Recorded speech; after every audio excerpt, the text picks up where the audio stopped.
Hello, today we're finishing this project with oil and I'm taking this chance to show you this wonderful finish and all the tips and tricks I know so that you can apply it to your own projects.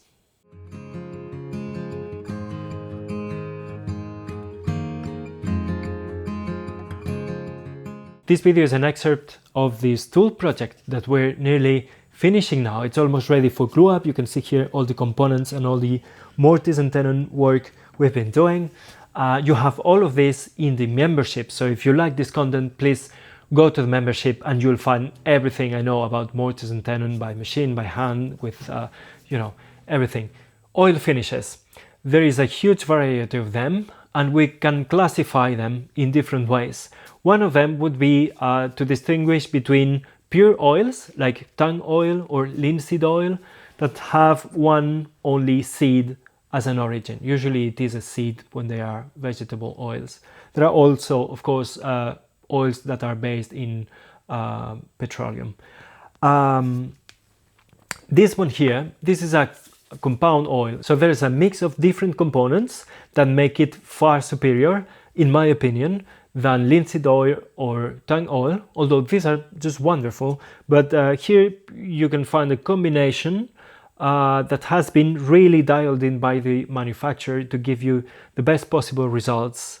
And in this case is a surface oil. Some oils like linseed oil are or can be used as penetrating oils, and that means they will penetrate the fibers and build a deeper layer of oil within the wood, so that if you scratch it, you won't leave bare wood behind. This is a surface oil and it's very easy to apply. This one is with two components. This is a hardener and this is the mix. And I want to say my favorite oil is Osmo, and this is not sponsored. Usually I use Osmo for most of my projects, but this one is made by a friend of mine, Fermin Lorda, and it's I think it's becoming one of my, or maybe the top one oil I would use in my projects. I've been trying it and I just love it. So this is 3 parts, this one part, this one. So it's very simple, and I don't get very scientific about this. I'll just use a small spoon, small amounts. My recommendation is buy as little oil as you can, because sometimes they get old before you can finish them, and oils are surprisingly efficient. So with a small amount you can make broad surfaces, and this is one of the main selling points for many manufacturers. There are many other manufacturers that are also wonderful, like Rubio Monocoat, Livos, and many others. And please be careful not to stab yourself. You shouldn't do this with a screwdriver, but I just lost my can opener. So you can go to a paint store and buy a can opener. I just lost it, so I'm going to do it this way. But I know several people who have injured them quite badly by doing this. Just you can stab yourself so easily.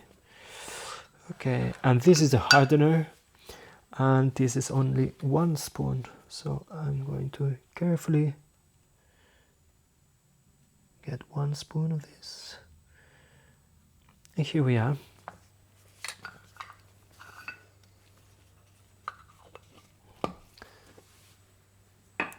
So I think you can see this is fairly clean and very friendly. I like friendly finishes.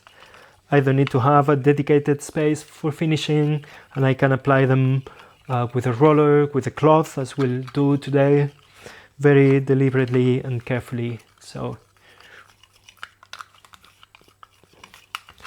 that's what I look for in a finish. I don't like sprayed finishes because I just find them messy, and you need dedicated gear and it's all complicated. So a small cotton cloth, and I get this from Dictum. You could use a t-shirt, that could be very easy, but at some point you'll want to just use cotton cloth, and it's already available, cut in suitable sizes. So I'll apply it following the manufacturer's instructions. today because Fermin's instructions. Fermin is my friend who makes this oil. He has his own brand and he's an expert in finishes. He's gone through the trouble of making very good instructions, and he says we should apply it liberally. And when they say liberally, it doesn't mean drippy. It shouldn't be this, but you just apply it being generous, knowing that all the excess will be wiped out later, so dripping would be waste. And I'm going to apply, as you can see, we're applying the finish before glue up. And this is a clever trick that will allow you to clean up the glue squeeze out without any problem, because the finish will create a layer and it will repel the glue. So it just peels off with the tip of a chisel. And it's so much easier to apply finishes when everything is taken apart. So that's good. These are these 3 surfaces. And now this edge here is the top edge that will meet the stool top. And I don't need to apply anything here because we're going to do more work in this area. So I'm going to just leave it this way and I'll take another one.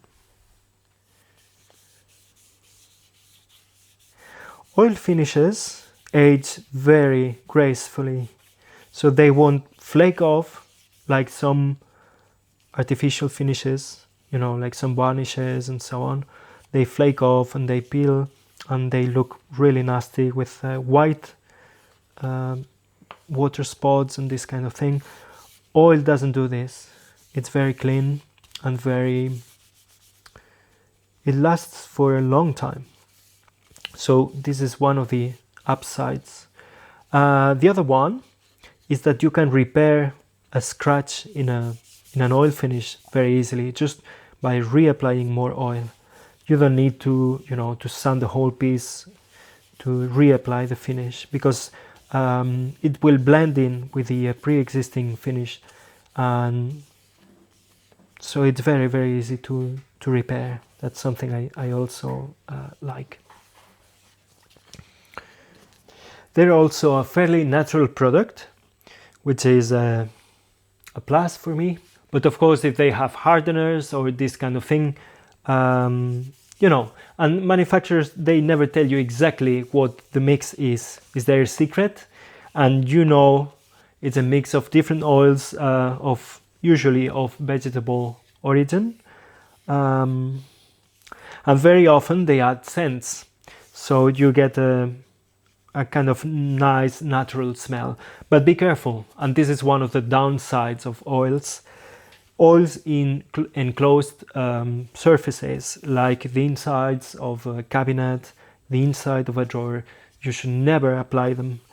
Even if the manufacturer tells you it's going to smell beautiful, all oils smell rancid, and this smell will last for many years. And I know this from personal experience. So you should never apply this in the inside of cabinets, especially if you're going to put clothes in them.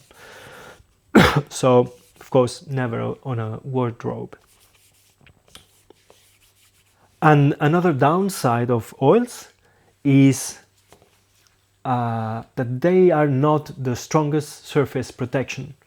So when I'm applying oils on a tabletop, for instance, that is going to see, you know, wine glasses and lots of friction, there I would use oil, but I would use it following the manufacturer's instruction for wooden floors. Most of these oils can be used in wooden floors. And basically what I do is to apply them with a roller and make at least 2 very thick coats. You can sand between coats, of course, and this will make it smoother, but you want mass.